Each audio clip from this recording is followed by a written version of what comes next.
The Orphan. Orphans are ghosts of children who died a gruesome death. They often follow exorcists around seeking consolation. The Orphan is a shy ghost. They will spawn in dark corners of the map and look for a player to follow during the investigation phase. When the Orphan is active and roaming on the map, the barrier will turn red. Orphans like observing the exorcists from the dark, so much so that they actively avoid well-lit rooms. The Orphan will sometimes speak to the player, asking who they are and what are they doing. After following the player around for a bit, if the exorcists don't scare it, the Orphan will disappear. If players have scared it, either by being loud or keeping the Orphan in the light, it will begin crying. Orphans will get scared by lights on the map and by players' flashlights. The electrician's ability will also make the Orphan cry faster. Players can console the Orphan with toys.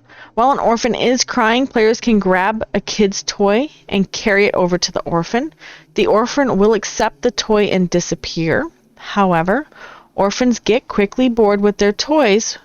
When they reappear, exorcists might need to give it a new toy as to not anger it. Using the same toy over and over might anger the Orphan, causing it to scream loudly and run after players. If a player is unable to console an Orphan in time, it will scream loudly and start running after players. Exorcism. If the exorcism is successfully initiated, the Orphan will begin a countdown from 5. During this process, many dolls will spawn and seek out players. The amount of dolls depends on the ghost's difficulty and the map. If a doll spots you, it will scream, alerting the Orphan of your last location. Every doll can only scream once. After they've screamed, they will stand still and remain motionless for the duration of the exorcism. When the Orphan is notified of your presence, it will run to where the doll screamed. Make sure you have left before the Orphan makes it there. There's no way to speed up the Orphan's exorcism. The only objective that you have is to survive. The time you need to survive is relatively short, even on the higher ghost difficulties. Especially with the Orphan's exorcism, hiding is a good strategy. The strengths and weaknesses. Orphan's unpredictability make it to where it can get angry easily, giving it a toy quickly before it gets enraged. Orphans get bored quickly, so give them a variety of toys. What I've noticed is that you want to throw the toy at them. If you're holding the toy, I've not been able to get the Orphan to take it. I have to stand and throw the toy, and then the Orphan picks it up off the floor. Orphans can be identified before the player has even seen them. Players need to listen for its cries. Orphans notify players when they're attacking by screaming loudly. If you hear it scream, get to safety. Players can fully prevent an Orphan from attacking as long as they have toys to give. Strategies. Try not to shine your flashlight on the Orphan to prevent angering it. When the barrier turns red, quiet down to prevent it from crying. Keep a toy close by for when you need it. During the exorcism, it is best to hide. It will soon be over. Runners are blind ghosts, but what they lack in vision, they make up for in hearing. They are the fastest ghosts, outrunning exorcists easily. Players can easily identify runners at the start of the game by listening to the loud breathing along with some grunts that it makes while it's sleeping. When players load into the contract, the runner will be sleeping in one of the rooms. The duration of its rest depends on the ghost's difficulty. Players are able to awaken the runner prematurely by making loud noises near it during its rest. Just like the mannequin, the runner is always active and roaming the map. Runners have very loud breathing. This can be used to hear both the distance and the direction the ghost is from you, giving you an idea of where the runner is.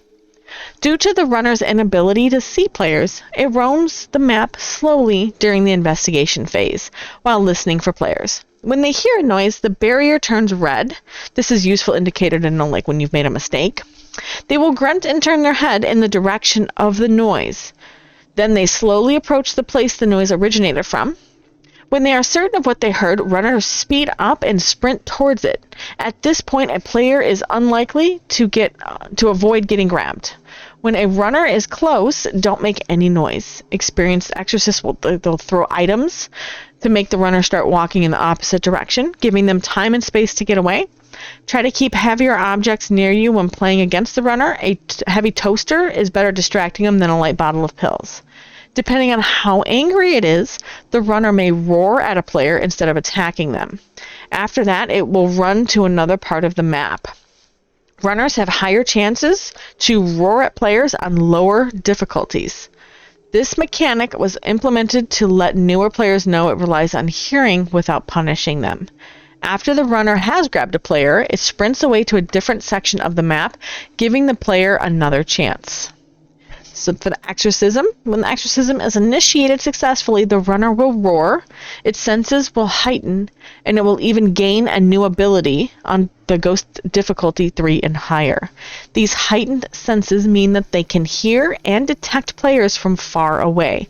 The new ability is the runner's red eye. With its red eye, the blind ghost regains vision. This means the runners can see players when they get too close. This ability works with line of sight, so players can hide behind objects to avoid being seen. The exorcism can be completed by waiting it out. It can also be finished instantly by using its strength as its weakness. Players will need to repair a giant clock tower bell. There will be bell fragments that will spawn when starting the exorcism. When a player runs through a fragment, it makes a loud noise, attracting the runner to the fragment. The player will have a glowing blue cord that they will have attached to a second bell fragment by running through said fragment. When all fragments are connected, players need to survive for a couple of seconds while the fragments float towards the exorcism board. These fragments gather to create a solid clock tower bell that will make noises loud enough to overload the runner, finishing the exorcism instantly and enchaining the ghost's soul. When playing alone, players will need to gather 2 bell fragments. On multiplayer, players will need to collect 3. These 3 fragments need to be connected in a solid loop like a triangle, with the fragments as its so players mean to loop back to the first fragment after collecting the 3rd. Any player can connect bell fragments, so it's not necessary for the one player to make the entire loop. There's even a fun feature where 2 players holding a cord can connect their cords together to connect the fragments to one another. Strength and weaknesses. Runners' great hearing can be forcing players to move around the map slowly and meticulously, giving them more time to go in for the kill. Due to having to stand still when a runner is close, it is possible for it to passively roam into you, possibly killing you. Keep distraction items within arm's length to avoid this. Runners are the fastest ghosts. No exorcist can outrun it. Runners can hear exorcists talking, so they can make communication very difficult. Runners are deadly on staircases and other choke points, such as smaller rooms or hallways. Try to not only encounter in open rooms, try to just stay in open rooms. Don't get yourself trapped in a small room. Runner's main strength is also its weakness. They will be attracted to any noise. Use items to distract the runner. The medium is a great counter as she can easily track its footsteps. Devise a strategy to work out around its strength and exploit its weaknesses. Strategies: use carpet to quiet your footsteps. Keep track of the ghost using your hearing and vision to avoid encountering in a bad position. Throw preferably heavy items to distract the runner and make it walk the other direction. Try communicating non-verbally with your fellow exorcists when close to the runner. Don't try to outrun it. Instead, hide and be quiet. Alright, so I'm going to go over the Shusher and just talk about a little bit with the ghost and give you some, tips and tricks and just explain as much as I can and all the things that I've learned, because there's been a lot. I thought that I had it, and then I played a few rounds, and I'm like, wow, I really don't know what I'm doing. So it's been very interesting. The Shushers are trickster ghosts. They enjoy playing with their victims, frightening them before going in for the kill. They're sneaky ghosts, preferring to remain out of sight. Shushers can silence players, removing their ability to speak in-game. Players can easily hide from the Shusher since it has poor vision in the dark. So during the investigation phase, the Shusher likes to wander the map invisible, waiting for the right moment to strike. They will occasionally slam doors, flicker lights around the players to scare them. Trying to loop a Shusher is a fatal mistake. They can pass right through objects and doors. When the barrier turns red, it means a Shusher is manifested and is somewhere on the map, possibly hunting players down, so be careful. When it does decide to attack, it manifests behind players. If you hear her footsteps, do not look behind you. Looking at the Shusher angers her, possibly causing her to sprint at players. Depending on how angry it is, the Shusher will manifest to scare you. Often when a Shusher attacks, it will silence nearby players to prevent them from warning the real victim they are being hunted. The shush lasts until the hunt is over. Shushers will often whisper in a player's ear. They do this when they're angry but don't want to appear yet, either because it's already appeared recently or because it isn't angry enough. The Shusher will just appear behind a player just to scare them. There's no way to discern if a Shusher is scaring or attacking. So during the exorcism, when it's initiated successfully, the Shusher will teleport all players to a random location on the map. The Shusher will also spawn somewhere and start patrolling the map with her lantern. When the exorcism starts, all players will be silenced for the duration of the exorcism. You cannot talk to anybody else. During the exorcism, a Shusher fully relies on its vision. This allows players to run without being heard. The lantern which it carries will now be lit. It will illuminate the surrounding area for which it wanders. If your flashlight is off, it will only be able to see you when you are within the light of its lantern. If your flashlight is on, however, it will see the source of light and recognize it as a player. When you are detected, the Shusher will sprint at you, phasing through the environment as it comes for you. Players can escape by either breaking line of sight, turning off their flashlight, and running away. The Shusher will sprint to where it last saw the flashlight and start patrolling again. Players can wait outside or wait out the exorcism with the timer, clicking, or instantly finish the exorcism by locating the helpful souls. They spawn around the map in random locations when the exorcism is initiated. Passing through one of the souls make it move towards the location of a highlighted circle. The player will need to Standing in it will slowly fill the circle with light. Stepping out will make the circle fade. Please be aware, if you're standing on the highlighted location, a small area within your location will be lit and can give away your location if the Shusher is within the line of sight. The exorcism speeds up for every fully lit circle. If all players, including the dead, manage to find a circle and fill it completely at the same time, the exorcism is finished instantly. So these are like the strengths and the weaknesses. The Shusher can always be behind you, so players need to be careful. Its ability to recognize flashlights during the exorcism makes it deadly. Turn them off when you know the Shusher is near. The Shusher can pass through objects. Do not try to loop it. Looking at a Shusher angers it, making it more aggressive. Players angering it accidentally, so try to keep it in your peripheral vision. Do not look directly at it. Its ability to silence players can make the communication difficult, especially during the exorcism. The Shusher has loud, recognizable footsteps, so players know when they are being followed. It has poor vision in the dark. Players can easily avoid getting seen by staying out of the lights of its lantern during the exorcism. During the exorcism, the Shusher fully relies on its vision. It will not hear you run. So, strategy. Shushers won't get aggravated if you look at them in your peripheral vision. Devise a strategy to work around its strength and deploy its weaknesses with your team. If you see the yellow light from the lantern around the corner during the exorcism, turn off your flashlight. Move around the map quickly. That way, if it manifests behind you, you will have plenty of room between you and it to react. The mannequin. Mannequins are sneaky. They move completely silent and often remain motionless when seen. When in the light, mannequins are less likely to strike. It's a stealthy ghost that moves silently, and it often remains motionless. Behavior of the mannequin is always active during the investigation phase. When entering a contract, the mannequin will be manifested somewhere in the house. It'll start moving towards players when it hears or sees them. When the barrier turns red, the mannequin has heard or seen a player and is now moving. Mannequins move silently, not making a single noise when approaching. Mannequins can open doors, however, this does make a noise. Due to its shy nature, it will freeze when you have a line of sight on it. After looking at it for a couple of seconds, one of two things may happen depending on how angry it is.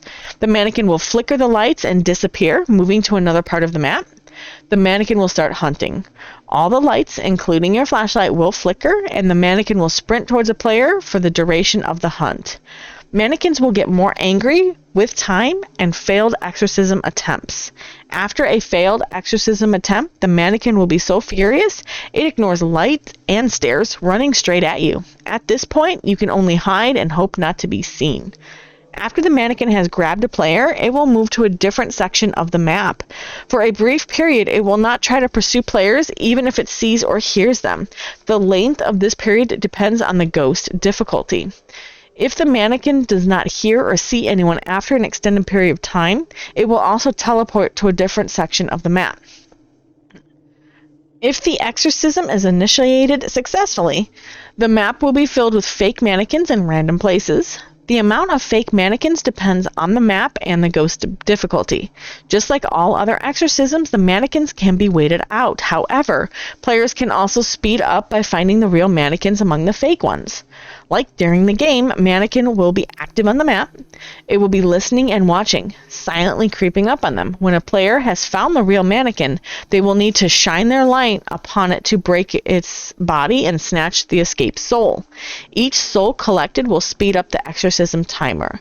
After destroying the real mannequin's body, it will appear somewhere else, allowing players to find it again. Players need to be careful while searching for the mannequin. It will flicker the lights. This gives the real mannequin time to attack nearby players, since it will be able to move freely. While the lights are flickering, the fake mannequins can also move to other places on the map. Strength and weaknesses. The mannequin moves completely silent, and so you have to always be on the lookout. During a hunt, it is difficult for players to see where they are headed. Always be prepared for it to run at you when you see it. Players will need to restart the search when the fake mannequins move. The medium is unable to locate the real mannequin during the exorcism, as all mannequins will be highlighted when she uses her ability. Keeping a bright light on the mannequin greatly decreases the chance of it attacking. This can be accomplished by using the electrician's ability or multiple players keeping their light on the mannequin at the same time. Alternatively, players can use the map's lighting to their advantage. Devise a strategy to work around its strength and exploit its weaknesses. Strategies. When moving around the map, look for the mannequin. You would rather find it than have it find you. Keep your distance when looking at the mannequin. This gives you space if it chooses to hunt you down. During the exorcism, use the cardomancer's detector card to pinpoint the real mannequin's location. The card will glow more red the closer the real mannequin is. During the exorcism, fake mannequins will spread out. If you find two mannequins very close to each other, one of them is likely real. It is a viable strategy to wait for the real mannequin to come to you during the exorcism. The mannequin will only approach you if it has sensed you. Closing doors behind you can help know where you're getting sneaked up on, since mannequins make noise when opening doors. The reflection is a ghost residing in the mirror dimension. Players can enter the mirror dimension through mirrors spreading around the house. Reflections hunt their prey by slowing them down to a crawl, steadily gaining ground on them. Reflections dwell in the mirror dimension, a dimension almost parallel to our own. In this dimension, all maps are mirrored, disorientating the player and making it more difficult to traverse the map. While the player is in the base dimension, the reflection will send out underlings that run towards the player and attempt to drag them into the mirror dimension with them. Underlings are hindered by strong lights and can be slowed and even destroyed using flashlights or other lighting. The player cannot get attacked by the reflection directly in the base dimension during the investigation phase.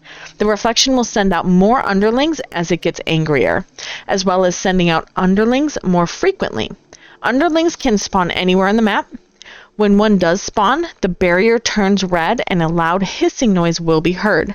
When running towards players, underlings shut off every light in their path. Players will need to scour both the base and the mirror dimension in the investigation phase, because notes, articles, items, and even the fuse box can spawn in the mirror dimension. Objects will only ever be in one dimension at a time, with a couple exclusion.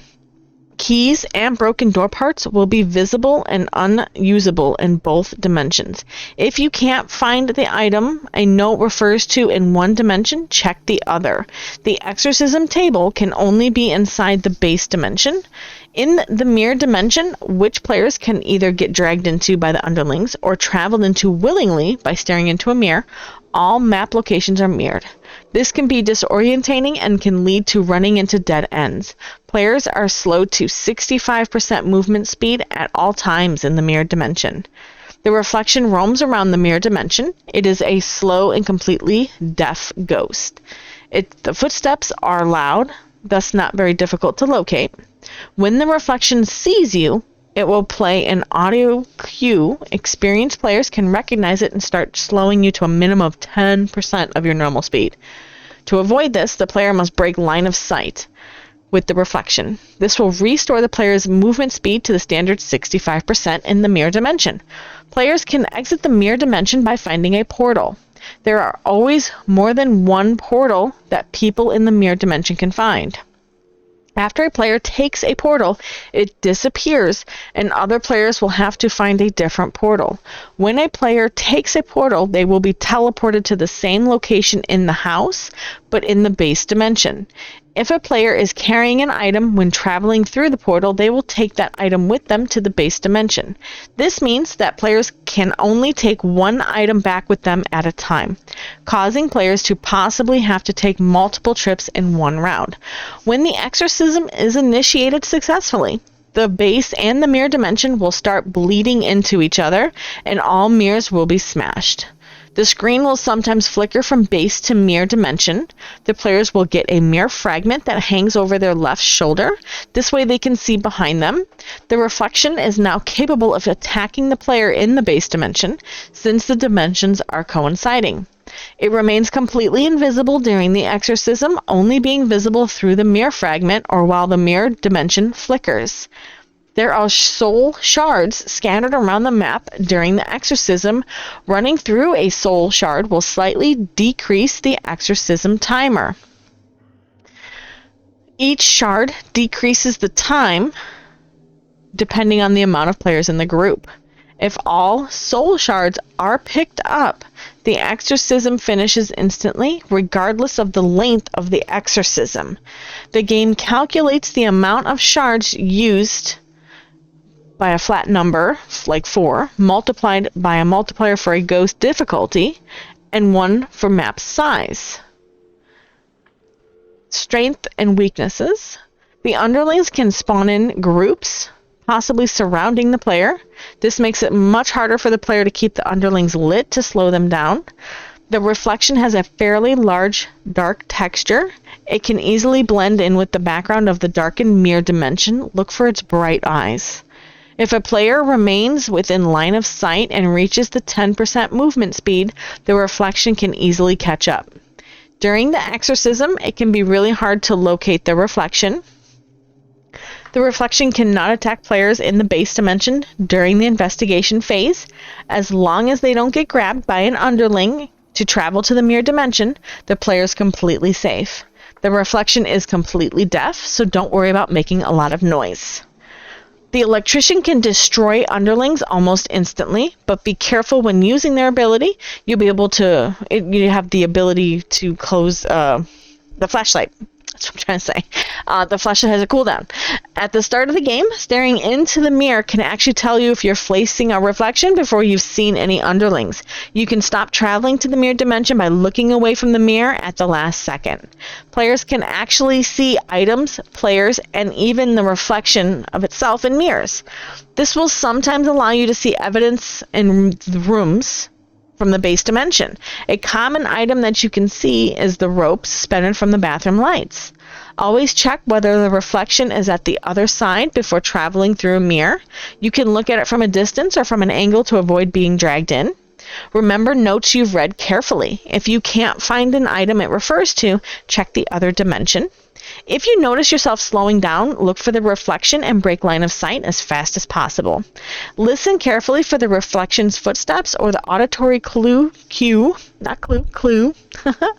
when it sees you. This can alert you of its position, so it does have an audio cue.